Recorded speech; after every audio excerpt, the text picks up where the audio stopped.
Hello, mommies. Welcome to Adventures of a First Time Mommy. I am that first time mommy, Sabrina. This is my first time and co-host, Karina. And for today, we are going to discuss what? Things I didn't know about pregnancy until I was pregnant. So this video is, again, a two-parter. We're going to split it into a list of 5. So it's going to be a total of 10. Fair warning, these, especially on this list, is pretty personal. Things that maybe are not the most comfortable to talk about, but I think because they're not the most comfortable to talk about, people don't talk about them. So I wish I had a heads up on some of these things, on really, actually, pretty much all of these things. So I'm giving you a heads up. Thank me later or now, you know, whatevs. But it's just to prepare you. You can read books, but I don't even think the books that I read anyway, didn't really touch on some of this stuff. Same with the doctor. Doctor didn't even touch on some of this stuff. I had to ask her, and she was like, oh yeah, that'll happen. I'm like, well then why didn't you just tell me from the get? Why am I asking you about it? But whatever, you live and you learn. That's what Google, friends, and family are for. And this YouTube channel, I get to teach you stuff. So let's go ahead and jump right in. So number 1 is sleeping position. It's kind of common sense that once you get to a certain size, your belly gets so big, you're not going to be able to sleep on your stomach anymore, right? That's duh. But also, you cannot sleep on your back. I did not know this. I did not know. Evidently, it cuts off some type of circulation or something for the baby. It is not good for the baby for you to lay on your back for a long period of time. You'll find, you know, just a little bit on your back is fine, but not too long. So you can't sleep on your back, you can't sleep on your, so at one point in your pregnancy, usually like the last half, you won't be able to sleep on your back or your stomach. So you can only sleep on your sides, left or right, and on top of which, I think it's the left side is better circulation or blood flow or something, and it's just better to sleep on that side. But yeah, you can't sleep on your back. It's harmful for the baby.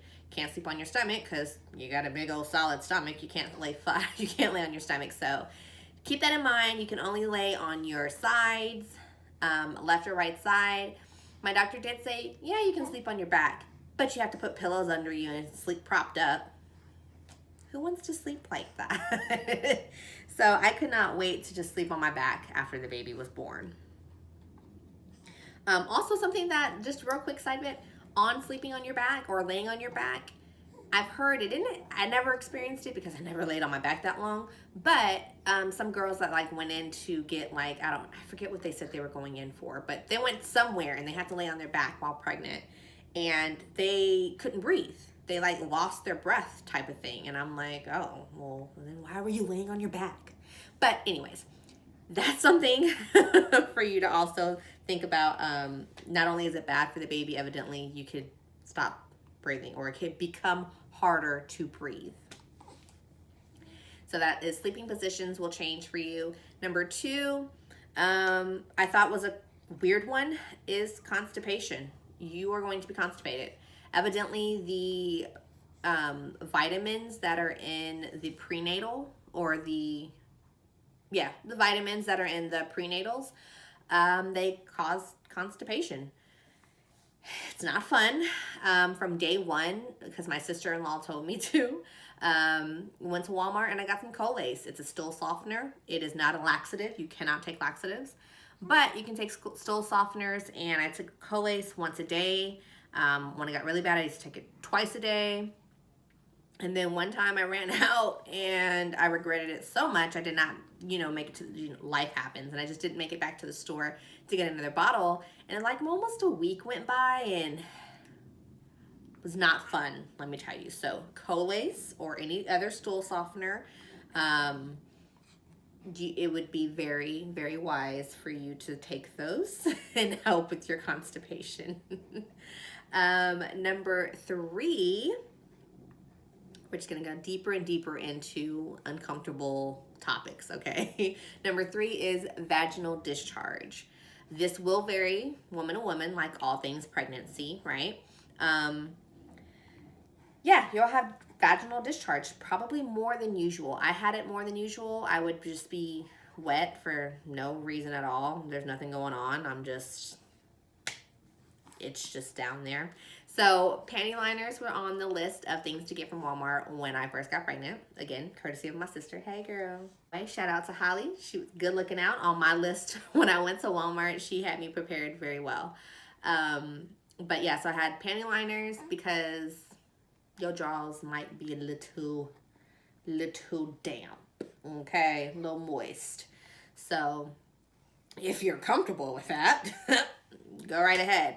But for those of you who are not comfortable, panty liners or pads, it's not that heavy, so I didn't have to use like a pad. So just thin panty liners work. But you don't want to be at work or, you know, at church and you just feel some stuff and you're like, oh my. So just keep that in mind. Again, things you didn't know until it happened. Number 3 is this wonderful thing called the mucus plug. Yuck. Mucous Plug is the name of it, okay? It's this, forgive me on how I'm going to describe this. And again, I'm not a doctor, I'm not a professional, so I'm going to loosely tell you what it is. It's a glob of mucus-like substance that is up inside of you. It is, if I'm not mistaken, it's at like the opening of your cervix or your uterus. And it's actually there to protect you from any viruses, or protect the baby from any viruses. So like when you're having intercourse and stuff like that, you won't get any infection or anything because the mucus plug is stopping that from happening. So your baby's well protected. It's just kind of gross. Even more so gross, when you're approaching your due date, or when you're approaching labor, I should say, your mucus plug is going to start coming out. So you'll see it when you wipe, you'll see it on your liner or on your underwear. It could come out all at once. It can come out in pieces, so you'll see it over a course of a few days or weeks. And it's just a sign that your body's getting ready for labor. That comes out, the baby follows. Not immediately after. So I did read that it can come out and then you still don't have the baby for another month or 3 to 4 weeks. And also it can come out and then you're going into labor the next day. So definitely a sign. It's just kind of more like, okay, it's about to happen. Don't know when it's about to happen, but it's definitely about to happen.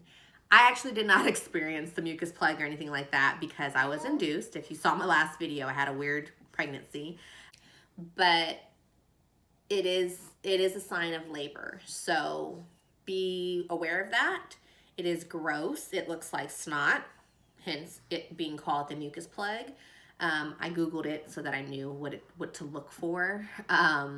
When my sisters told me about it, I was totally grossed out, and I was like, how come no one ever told me about this? Everyone always talks about their water breaking. No one ever says, oh, my mucus plug just came out, I'm about to have a baby. Like, no, they don't talk about that, but it's a thing. So now you know you're gonna have mucus snot come out of your vagina. It's so gross, like, but anyways, you're welcome. And then lastly, to end on a better note, in my opinion, orgasms. Orgasms while pregnant are very different. My opinion, in my experience, I should say, they were super intense. Usually may feel it like in my tummy, in my, my lady parts area is where I feel really flushed and everything. Sometimes all over my body. But pregnant, I really felt it in my head. It was really weird. Like, I would tell my boyfriend, like, I feel lightheaded. Like, it was just really weird. It was just, I felt it all in here, like my brain had an orgasm. I don't know. It was really weird, really different, very intense, still felt great. But it was just something I did not expect, okay? And then once I had her, that went away, and I was like, oh, it was the baby doing that. So, again, may vary. You may not experience what I'm talking about, or you may experience it a little differently. But from what I have surveyed, other women also agree that, yes, orgasms are definitely different while pregnant. So again, something to keep in mind. Those are my 5 things for part 1. Again, sleeping position, you can only sleep on your sides, no back or tummy. 2, constipation is a thing, so keep some Colace or other stool softener on hand. 3, you will have some vaginal discharge, so panty liners will be helpful for you. 4, this wonderful thing called a mucus plug. Google it, it's gross. Beneficial, still gross. And number 5, orgasms will be different. They will be possibly intensified, feel a little bit different, but still great. It's an orgasm, so those are my 5 things. Again, I hope they help you. I did not know about these things before I was pregnant. I wish I had, but hey, you know, you live and you learn. So please like, share, or comment. Please subscribe so that you can get notifications on future videos, especially part 2 that will be coming soon with the rest of the list of things that I did not know about pregnancy until I was pregnant. Thank you for watching, and as always, we send you peace, love, and good health to you and yours. You're gonna say bye, or you're gonna drool all over your hand?